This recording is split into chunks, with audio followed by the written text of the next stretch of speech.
This is the Big O Show. This is the Big O Show.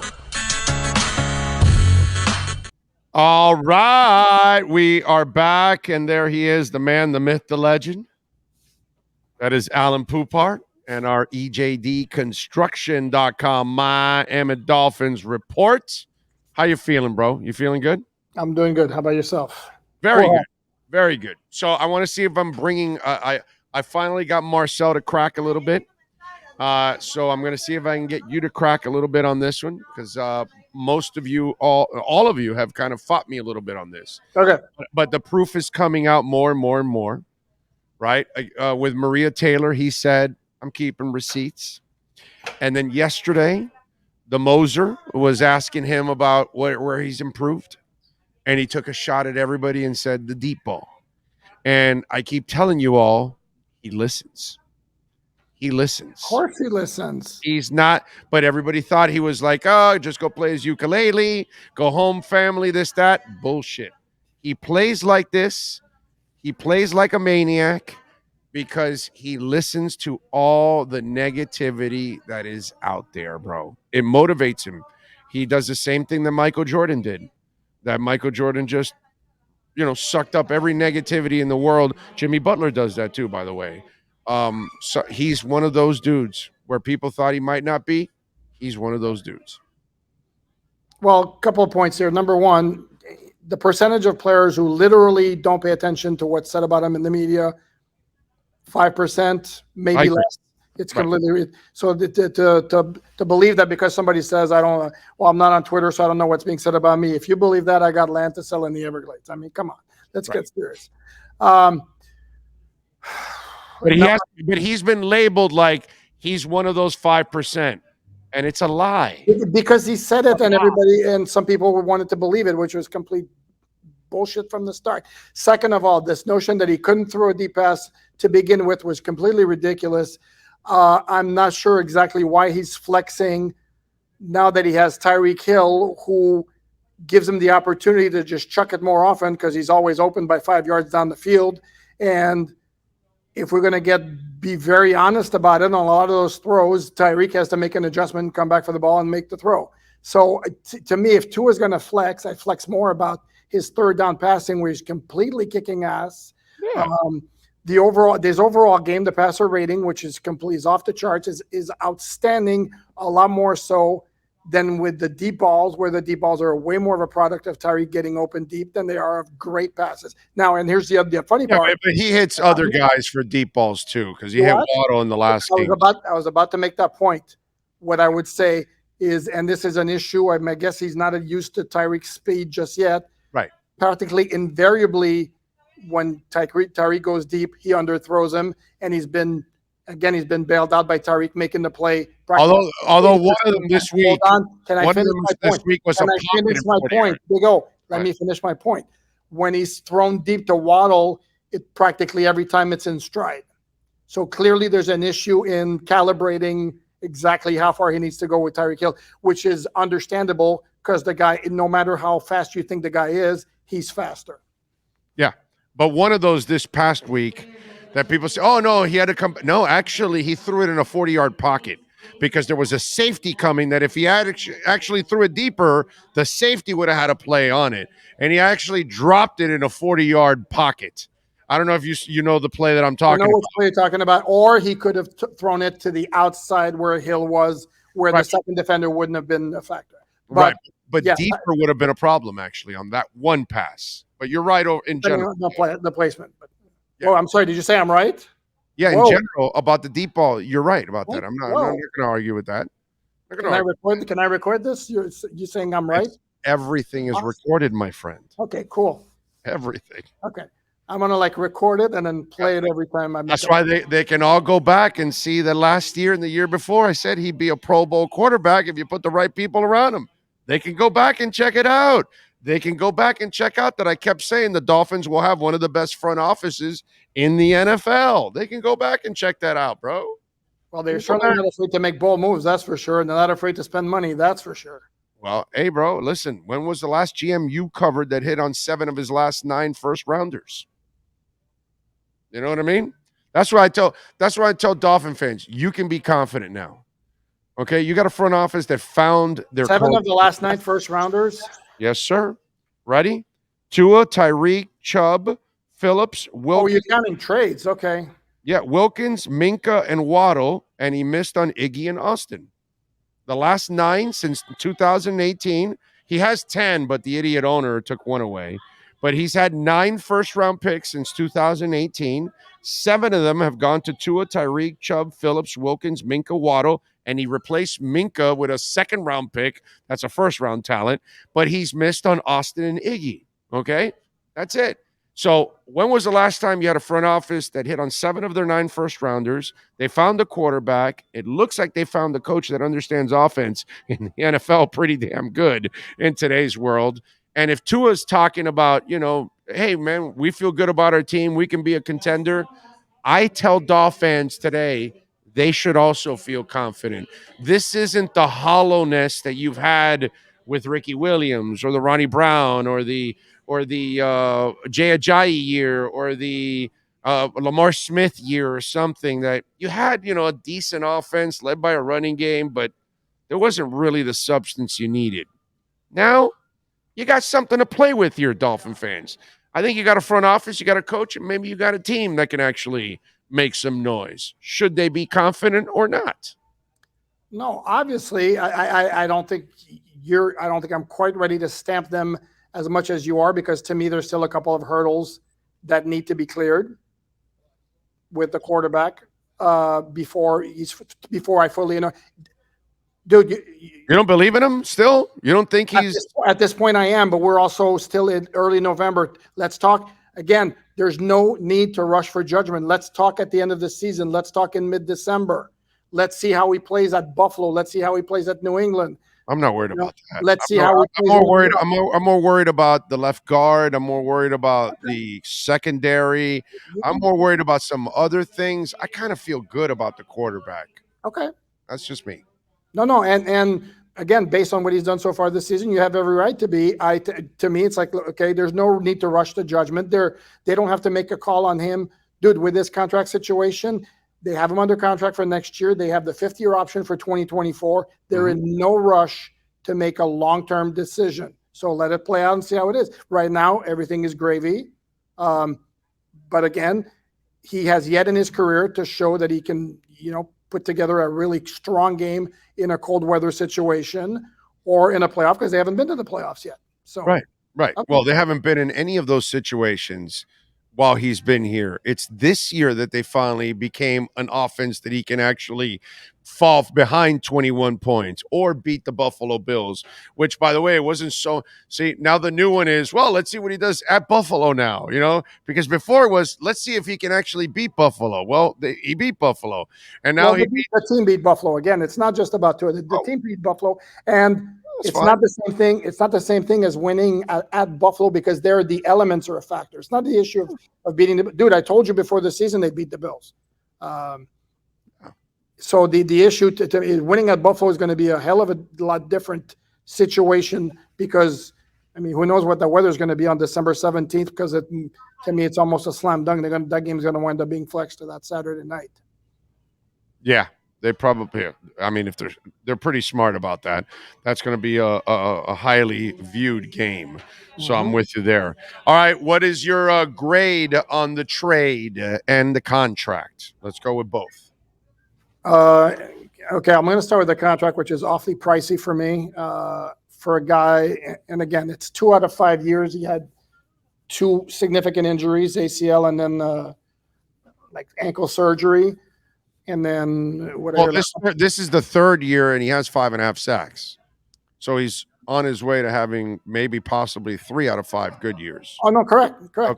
No, the dude's a player. There's no question. In fact, there's somebody out of Denver who said basically the only concern with them is the injury situation. But again, if you're going to play that game, you could say that there's a concern about injuries with anybody you sign. It's a very rich contract. The guy's a very, very good player. I have less than zero issue with the package they gave up, because the first-round pick with San Francisco is going to be in the 20s. You're not going to get a player as good as Bradley Chubb at that spot. Zero issue with that. The other and you swap 4 and 5s, which the way these one, guys and 3 years down the road on top of it. yeah, but at least you'll get a pick, and the way these guys draft, I'm good with that. I'm not worried about it. No, it's the picks and the only pick that's consequential is the first round next year, and again, I'll gladly take Bradley Chubb for that first round pick next year. Again, the contract's a tad on the pricey side for my taste. And somebody made a very good point, actually. I think it was Andrew Brandt saying making the trade before agreeing to a contract extension gave Chubb all the leverage in that negotiation, because obviously the Dolphins didn't want to give up a first round pick for a rental. Well, but I would imagine that the parameters to the deal were already agreed upon. That's very possible. Yeah, that's very possible. And all they did was just hammer out the other points, the workout bonuses and all that. That's fair. Kind of stuff. You know what I mean? That's probably what it is, because that's probably why you agreed to the trade, because the parameters of the contract were agreed upon. That's all. Oh, no, that's also a very good point. Yeah. And so that's a very good point. I you know what? Actually, I will backtrack and I'll tell you you're right. And absolutely, that's a very good point. No, it's a good trade. The pass rush was not getting it done, which is another reason why it's a very good trade. And again, it puts them in a position to be able to make a push this year on top of securing a really, really good player for the next 5 years as well. So yeah, and I think what they're trying to do, Poupart, is that they know that their secondary's a little bit shady because they've got some young guys back there with X. X is not 100%. You lost Brandon Jones. I don't know if Byron's ever going to come back this year. And so all of a sudden now you maybe need to improve your pass rush to kind of hide what goes on back there. So you add a monster to go along with the other two. And I think Jalen's playing pretty well, actually. Ogbah's the one that I think needs to pick it up a little bit. And maybe now with Chubb there, that creates so much attention now that it's going to free one of those three up on a consistent basis. No question. And if you look at some of the past Super Bowl winners, one thing that you see as a common refrain is the ability to rush the passer with four guys. And the perfect example, the 2007 Patriots said nobody could stop it. The Giants stopped them because they rushed four and they were getting to Brady. So that is huge. They had a fifth guy. Remember? Because he took over for Strahan. What's the name? They had a fifth guy that was their rotating guy. They had five guys in that four-man rotation. They had O.C. Yumanyare, and I don't remember the other two. I know Tuck's the one who was a complete monster in that 2000s. Yeah, there was. It's a young guy that took over for Strahan when he left. I forgot his damn name now. Damn it. Maybe but you understand the importance of being able to rush with four, and they're not close to be able to do that right now with pre-Chubb. Right. That sounds funny. Pre-Chubb. That sounds funny. Yeah, they were kind of flaccid. I get what you're saying. It's all good. It's all good. We definitely understand what you're saying. All right. Shell, is he staying at right tackle? What do you think? Why wouldn't he? I'm not arguing. I got to ask you. I mean, my opinion is it's his job from here on out. And Austin Jackson, you might be the swing guy or the backup left guard if Jones doesn't get it done. That's what I'm looking at. Dude, he's not even practicing yet. So I mean, who knows how long we're looking at with Austin Jackson. And they activated him. It can't be that long, right? It's probably another week away. Not season ending, but a doctor reached out to me in a direct message on Twitter, basically explained to me that if it's indeed a high ankle sprain, those things could linger for a while. Oh yeah. And that if that's indeed what he had, and Mike McDaniel kind of let it slip, used that term. He literally said that high ankle sprain or the ankle issue, which looked to me like he basically told us what the issue was with Austin Jackson and caught himself and wanted to make it more nebulous. But if it's a high ankle sprain, who knows when he's coming back in the lineup? And there's zero reason to remove Brandon Shell at this point. Yeah, high ankle sprains are a bitch, dude. They get re-aggravated really easy, dude, because it is so unstable. It is a brutal. I think you were the one that said it a couple of weeks ago. You'd rather have a broken bone almost than a high ankle sprain sometimes. That wasn't me, but that makes sense. No, because it's like you said, you'll re-aggravate that thing like in a heartbeat, especially for an offensive lineman who has to like anchor and like really like dive into the ground with their feet like that, and they can get rolled up so easily. Yeah, it's a bitch of an injury for an offensive lineman. Short yardage situations. Ingold Wilson, right? That's what I'm expecting to see, the I formation behind Tua and the handoff to Wilson and the hammer in front of him opening up a hole behind Connor or Armstead and the boys, right? I kind of can envision that already. That's the other part of the trades they made. I'm like, Wilson over Chase Edmonds is such a massive upgrade. I mean, I love Jeff Wilson. That guy's a player. And to get him for a 5th-round pick, woo. Joke. Oh, love that move. I mean, and it's funny now they have like 3 of their 4 running backs were teammates together in San Francisco in the training camp 2019 before they cut Savon Ahmed and he wound up over here. But no, I love the tandem, the Mostert, Jeff Wilson tandem at running backs. Can I tell you what I like most about that? What's the track record right now of the 3 San Francisco players that came over? How have they adjusted? Really nice, right? Sherfield, Mostert, you've all done a good job. Yep.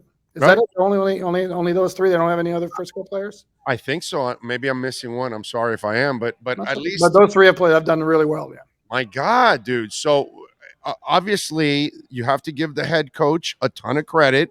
Yeah. I know Chris Grimm made the trade, but obviously it's the coach saying, I want that guy. I need him. He fits my system.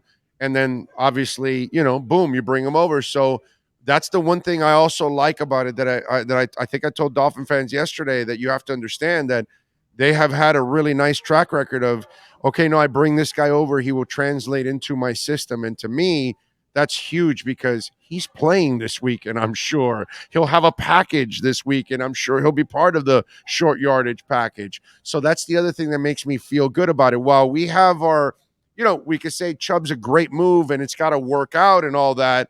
Well, those people haven't worked together. Jeff has worked with Mike. So I feel really good about that acquisition. No, it was a fabulous pickup. I mean, had you told me before this week, would you swap Chase Edmonds for Jeff Wilson? I'd have said in a heartbeat. I mean, in a heartbeat.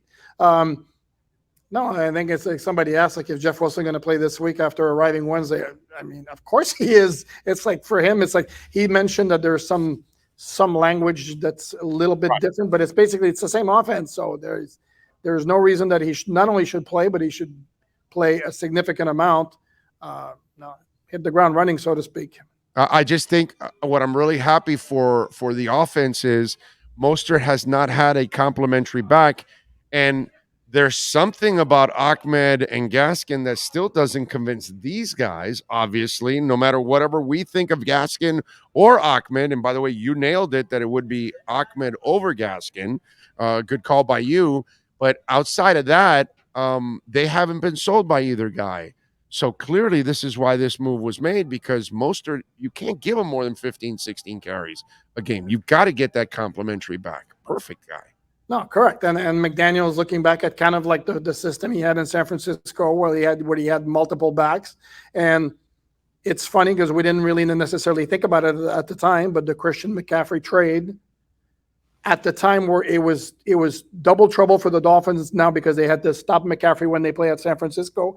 And it was going to hurt the value of that first-round pick. Well, we don't have to worry about it anymore. 49ers can win the Super Bowl for all we care.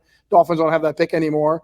And getting McCaffrey basically created a surplus for the 49ers. And then Jeff Wilson, as I had heard earlier and as he confirmed today when he had a press conference, basically went to John Lynch and Kyle Shanahan and asked them to trade him because he wanted some opportunities to run the ball. And he figured that wasn't going to happen with McCaffrey. And lo and behold, I asked Wilson, once you made that request, did you have like in your mind, like I'm kind of a wish list of places to go? Because to me, if I'm Jeff Wilson and I asked to be traded from the 49ers, what better spot for him than this? No, there isn't. He didn't bite. He kind of just said he was focused. He wasn't thinking about it. He was just focused on doing his work for the 49ers at the time. But clearly it's a perfect fit and perfect match for both sides. And let me correct you on something here, my brother. Okay? Uh-oh. The Niners cannot win the Super Bowl if the Dolphins are there. Okay? So if the Dolphins are not there, if then the Dolphins win the Super you're Bowl, right. You're right. We don't care if they win the Super Bowl, but if the Dolphins are there, we care. Okay, I just want you to then know. if it becomes 31st, and my point remains that it's only giving up the 31st, and it doesn't matter anymore. I just don't. I don't want to be. I don't want to. Dolphins. Niners over Dolphins. No. My bad. I go to the Bucs and I feel shame. There you go. All right. What are you working on alldolphins.com so folks can check you out? Because, why am I going to ask you for a prediction? What, are you going to pick the Bears? No, the Dolphins should win. No, I was in the middle of writing something about Teron Armstead. Spoke to him today about it's actually very interesting. Amazon did a conference call with its analysts this week, and I hopped on it and asked Andrew Whitworth about Teron Armstead and practicing only once a week and everything that goes into it. And he gave me a great answer. Basically, it doesn't matter. Dolphins should basically shut him down, just make sure he shows up on Sundays. And I asked Armstead today about if he's cool with the practice, the routine of practicing once, and Armstead wants no part of it. Armstead wants to practice. So I'm excuse me, I'm losing my voice. I'm wrapping up that story there. I did a story on Bradley Chubb and his comments from the press conference. And I did something updating the contract status of every player on the roster, along with an early outlook of the pending UFAs. And I believe my number was 21 or 22 of them next spring. It's quite a bit. It is quite a bit. There are not that many frontline players. Names, right? Yeah. Wilkins is the most important one, I would imagine, in the offseason. That's the guy you got to bring back. Well, they have his 5th-year option, so he's already under contract. No, I know, but you want to that's a big number. Sure. You got to rework that number. So they're gonna do a deal with Wilkins, I would imagine, this offseason. I would imagine he'd be one. I would imagine Zach Sealer's another one that did that. Oh, yes. Yep. Yes. Mm-hmm. Yeah, those two some bitches, they better come back, bro. Those are you love those guys, bro. Those guys are such impactful players for this team. The guy that needs to still that hasn't gotten there yet is Raekwon Davis. That's the guy that hasn't gotten there yet on a consistent basis, like Wilkins and like Sealer. Those guys are just down in and down out, where Raekwon is still a little uneven. By the way, how is he? He had to leave a little bit also. Is he all right? I don't believe he's even on the injury update, and if he is, he got banged up a little bit last week, but but he went back in the game. So no, right, he went back in. But I know. The only two who didn't practice today were on the 53 are Austin Jackson and River Craycraft, whose situation is weird because he was fine all of last week. Shows up on the injury report Saturday with a neck injury and is ruled out. Then come back yesterday. He's on the injury report now with an illness, nothing about the neck anymore. And then today again, he was out with the illness. So who knows what's going on there. All right. Bad luck for the guy. He's had a rough week and a half there, obviously. Oh, yeah. All right. Follow him on Twitter at Poupart NFL. Catch his work there at Sports Illustrated. Make sure alldolphins.com. You officially become a Dolphin when you bookmark alldolphins.com. That is the law. I'm just saying. If you don't follow the law, then, you're a lawbreaker. You don't want to do that. Alldolphins.com. Bookmark it. Alain, we will talk to you post-game, my friend. Next week, my friend. Thank you very much. Have a great weekend. And you do likewise. You got it. There you go. The great Alain Poupart. And our EJDconstruction.com Miami Dolphins.